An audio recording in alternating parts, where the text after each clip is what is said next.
že keď už odrazu som si vedela nejaké veci vybaviť, vedela som sama cestovať, vedela som sa porozprávať s ľuďmi, o čom som chcela, tak určite to človeku dodá taký lepší pocit Mhm. a menej strachu. Ahoj, volám sa Alex a toto je môj podcast Angličtina pre začiatočníkov. Môjim cieľom je pomôcť vám s budovaním sebavedomia, gramatiky a slovnej zásoby, aby ste sa v anglickej konverzácii konečne cítili ako doma. Toto je miesto, kde si krok za krokom prechádzame základy angličtiny, tipy na učenie a hlavne tipy na zvládnutie anglickej konverzácie s radosťou a bez stresu. Mojou dnešnou hostkou je Lenka, s ktorou sme v minulosti mali individuálnu lekciu kvôli jej práci v zahraničí. Dnes je späť na Slovensku a ja som si ju pozvala k nám do podcastu, aby vám poradila, ako prekonať strach z anglickej konverzácie. Vítaj, Leni. Ahoj Alex, ahojte. Na úvod by som sa ťa rada opýtala, aké jazyky si sa ty vlastne učila v škole a ako ti išli?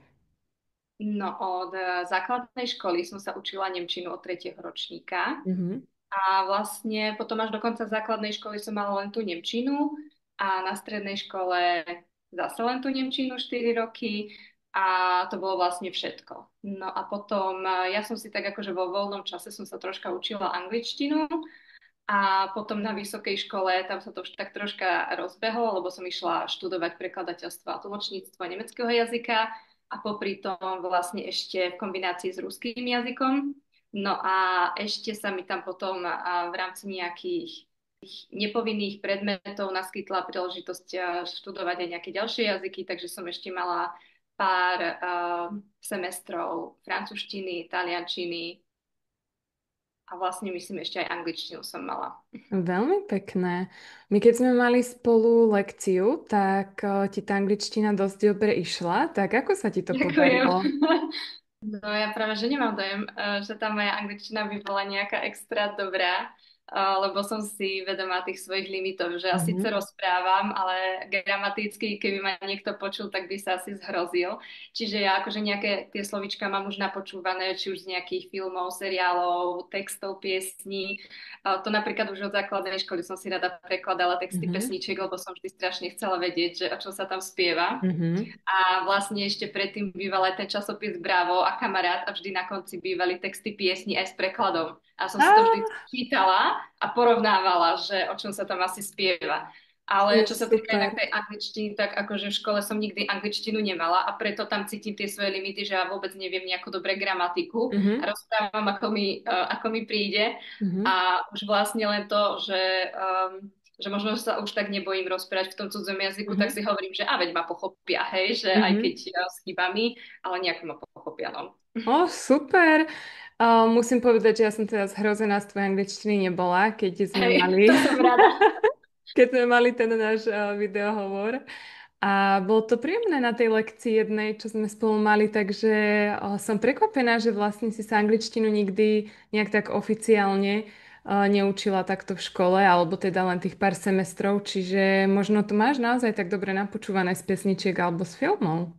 No, neviem, no možno, lebo ja som akože naozaj v škole nemala nejakú tú angličtinu, ale Mhm. skôr išlo o to, že vždycky, keď sa niečo tak myhlo Mhm. okolo, tak ja som sa snažila si to nejako zapamätať a vždycky nejako byť v kontakte s tou angličtinou. Čiže Mhm. napriek tomu, že v tej škole mi to nikdy nejako nevyšlo, ja som sa tak strašne chcela učiť tú angličtinu, ale vždycky to tak nejak nevyšlo, že bol nedostatok miest, alebo proste, že ma automaticky dali na tú nemčinu za to, že som ju mal na základnej škole a tak ja som si u nej vždycky nejako hľadala cestu. Ale naozaj nemôžem povedať, že by som sa nejako extra učila. Mhm. Viac menej som sa tak čítala občas niečo z nejakej knižky, nejakú gramatiku alebo tak. No a už potom vlastne vtedy, keď sme sa mi rozprávali, keď sme mali tú spoločnú lekciu, tak to už vtedy bolo po pár mesiacoch, ako som bola v zahraničí a tam som Mhm. bola vlastne už nutená rozprávať po anglicky, napriek tomu, že tá angličtina naozaj akože viem, že nebola perfektná, ale proste som s ňou musela už rozprávať, lebo Mhm. vlastne všetci moji kolegovia a kolegyne rozprávali po anglicky a každý takým svojim štýlom, lebo všetci boli Jasné. zahraniční, ale napríklad nikto tam nebol native speaker a Mhm. to si myslím, že je taký môj hlavný ako keby taká moja hlavná brzda, že keby som Mhm. bola v zahraničí, niekde v Amerike alebo v Anglicku, tak by tá angličtina už bola akože dosť dobrá. Ale tým, že ja som Mhm. nikdy nebola v takomto prostredí prirodzenom, Áno. tak preto sú tam také tie moje limity, aké sú. Mhm. V tomto musím povedať, že angličtina podľa mňa veľmi zaujímavý jazyk, že nie je angličtina ako angličtina, pretože jednak s ňou môžeš rozprávať v tých krajinách s native speakerami, ako napríklad v Kanade, v USA, v Británii a tak ďalej, v Austrálii a v ďalších krajinách. Ale takisto sa s ňou dohovoríš v iných krajinách alebo s ľuďmi z iných krajín. A potom tá angličtina je iná, keď sa rozprávaš s niekým, kto ju má naučenú ako cudzí jazyk a s niekým, Mhm. kto ju má ako svoj rodný jazyk. A No, potom je to trošku vidno akože aj na tej slovnej zásobe alebo na prízvuku. A ja aj tak vždy hovorím, že nie je potrebné sa naučiť rozumieť len napríklad Američanom a Britom, ale treba rozumieť aj napríklad Japoncovi, keď rozpráva po anglicky, pretože je vysoká šanca, alebo že Indovi. alebo Indovi, presne tak, pretože je vysoká šanca, že ak napríklad budeš mať nejaký pracovný meeting alebo niečo, tak tam budeš mať práve cudzincov rozprávajúcich po anglicky. Takže tá angličtina je naozaj taký, že veľmi svetový jazyk, takže je to No. zaujímavé, že si komunikovala tak veľa v angličtine v tej práci ale pritom všetko s cudzincami a nie s native speakerami, že? No, my sme tam všetci boli takí, že niekto na lepšej úrovni, niekto na horšej Mhm. úrovni a naozaj tí, ktorí už boli na vyššie ako ja, alebo keď Mhm. prišli native speakery, tak im som už mala problém rozumieť, keď oni už začali naozaj tak prirodzene, že ja som sa ich aj 2-3 krát musela opýtať, že prosím, že čo? A už keď som videla, že to nie je otázka, už som to aj nechala tak, ale najhoršie bolo, pokiaľ to bola otázka, lebo oni sa ma reálne niečo pýtali, ja som im nerozumela, takže som sa musela opýtať, že ako to myslia alebo niečo a už videli, Mhm. že nerozumiem, hej. Mhm. Čiže normálne, keď som sa stretla s nejakým Američanom, ktorý mal dojem, že ja viem po anglicky a začal mi vo svojej originálnej prírodzenej reči rozprávať, ja som im naozaj mala problém rozumieť. Mhm. Mhm. Ako si si potom s tým poradila? Že si sa opýtala teda, či ti to môžu zopakovať a išli ste ďalej, hej? Áno, áno, tak. Alebo keď to nebolo nič dôležité, tak som sa usmiala, že OK, hej, a dobre, lebo ako pokiaľ to nebola nejaká dôležitá otázka, Mhm. tak to nebolo podstatné, niekedy šlo na taký small talk, takže to len kývnete hlavou, áno, yes, you're right. A tak. To je dobre. A oni si hovoria, ako sme si dobre pokecali. Hej, presne, ako sme sa pokecali, no. Super. A my už sme aj teda spomenuli trošku tú tvoju prácu a môžem teda povedať, že si pracovala vo Švajčiarsku, čo je teda veľmi zaujímavá krajina práve tými jazykmi, aspoň pre mňa, pretože oni majú 4 úradné jazyky. To je nemčina, francúzština, retorománčina, taliančina. V každej tej oblasti sa trošku inak rozpráva a dá sa tam teda hovoriť aj po anglicky. Tak ako sa tam tebe žilo so všetkými týmito jazykmi? V práci si teda hovorila po anglicky a komunikovala si možno aj po nemecky alebo inými jazykmi?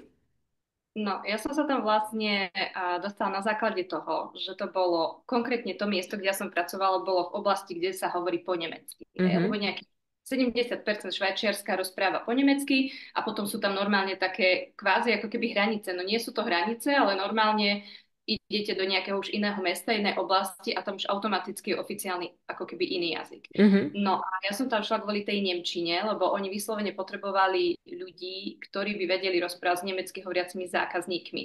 Ale zaujímavé bolo, že keď už som tam prišla, tak som tú nemčinu využívala naozaj minimálne. mhm, Že tých zákazníkov oni síce chodili, ale chodilo ich dosť málo a tí, čo chodili, ale už chceli rozprávať po nemecky. Že oni už mhm, vyslovene nechceli ako keby po anglicky. Ale zvyšok, keď tam prišli ľudia, ja neviem, proste či už z Indie, z Emirátov, z Ameriky, z Európy, z hocikiaľ, tak tam sme rozprávali vlastne po anglicky všetci.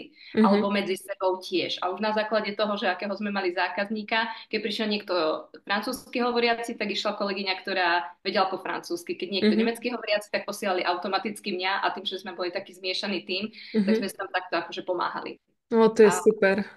no, tak toto bolo, ale my medzi sebou, tým, že tam boli ľudia zo Slovenska, Talianska, zo Švajčiarska, potom mali sme tam dokonca z Brazílie, z Myšamska, kde sme ešte boli, že naozaj sme boli také zmiešané týmy. Mhm, Takže vlastne angličtina bola ten spoločný jazyk, ktorým sme sa vedeli dorozumieť a už keď niekto vedel aj nejaký ďalší, tak jasné, že to bolo plus, lebo Mhm. tam každý z nás vedel niekoľko jazykov. Ako vo Švajčiarsku to nie je nič extra, keď niekto vie 4-5 jazyky, to je také Mhm. akože no a akože to vie Jasné. každý, hej, že tam sú proste takí, ktorí vedia 7 jazykov a Ja. podobne.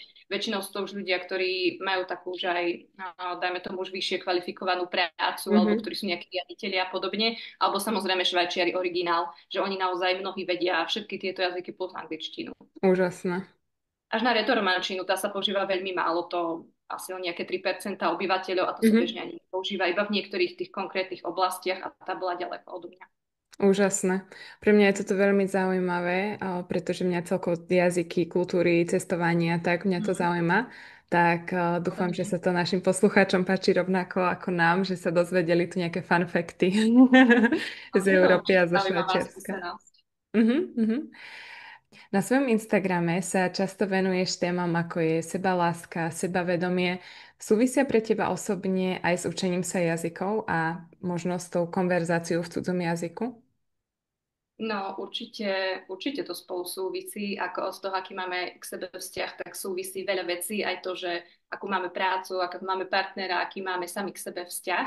A Mhm, musím povedať, že napríklad mne to, že som vedela odrazu rozprávať viacerými jazykmi, alebo no mhm, nebolo to akože odrazu, ale mne to určite tiež pomohlo v tom sebavedomí.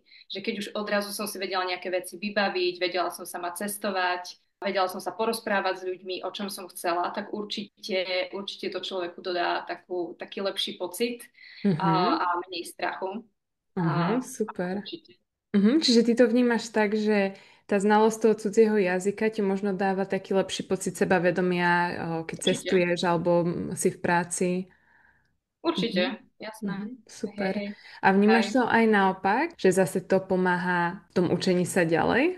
No najmä na seba netreba byť veľmi prísny v tom, Mhm, že niečo mi nejde, alebo že mhm, mám prízvuk, alebo niečo. A ja som na mhm, seba bola často taká, že mi vadilo, že mám nejaký zahraničný prízvuk, alebo že niečo neviem, alebo že urobím chybu. Samozrejme, že aj teraz ma to štve, ak mhm, ide o nejakú dôležitú situáciu, ak niečo tlmočím a neviem nejaké slovo, tak mhm, jasné. Ale už sa snažím to brať s takou väčšou pohodou, že proste my sa snažíme nájsť tú cestu, ako si porozumieť a to je mhm. to najdôležitejšie si vlastne porozumieť. Hej. Presne Čiže tak.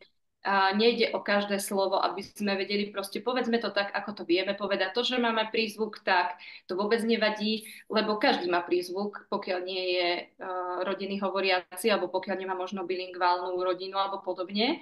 A fakt, že to je možno skôr o takom našom malom sebavedomí, takom možno národnom, že sa hanbíme za ten svoj prízvuk, Mhm, ale napríklad neviem si predstaviť Francúza, ktorý by mhm, sa naučil cudzí jazyk a povedal by, že prepáčte, mám francúzsky prízvuk. Alebo Američan, hej. Akože Američan, keď vie povedať nejakú cudzú jednu vetu, teraz akože vieme, no, však sú samozrejme aj výnimky, ale proste oni tým, že ten anglický jazyk je už taký svetový, tak mhm, oni nepotrebujú až tak. A oni sú veľmi pyšní na to, keď niečo vedia, hej, keď sa mhm, niečo naučia. Takže tiež si neviem predstaviť, hej, Američana napríklad, že by povedal, že prepáčte mi môj americký prízvuk, hej, ale príde Slovák a povie, prepáčte môj prízvuk, hej, proste prečo? No tak proste máš slovenský prízvuk a to je prirodzené. mhm, Povedz, čo chceš povedať a tak. Buď rád, mhm. že niečo vieš, buď rád, že sa niečo naučil, buď na seba pyšný, alebo nie, že pyšný, ale proste hrdý na to, že sa Jasné. niečo naučil, lebo no a potom, keď ti tí ľudia začnú rozumieť a ty začneš rozumieť zase, ja neviem, filmom, pesničkám, tak to ti zase dáva takú ešte k tomu väčšiu ako keby odvahu a lepší pocit do seba. Aspoň u mňa to tak bolo. Určite. Ja by som povedala, že to na seba nadväzuje v takom dobrom kruhu, že niečo skúsiš, niečo sa ti podarí, zase naberieš Mhm. trošku tej odvahy Presne a tak. zase to Hej, hej. môžeš skúsiť na budúce. No určite, no presne Hej. takto, že ono sa to tak doplňa, ovplyvňuje navzájom.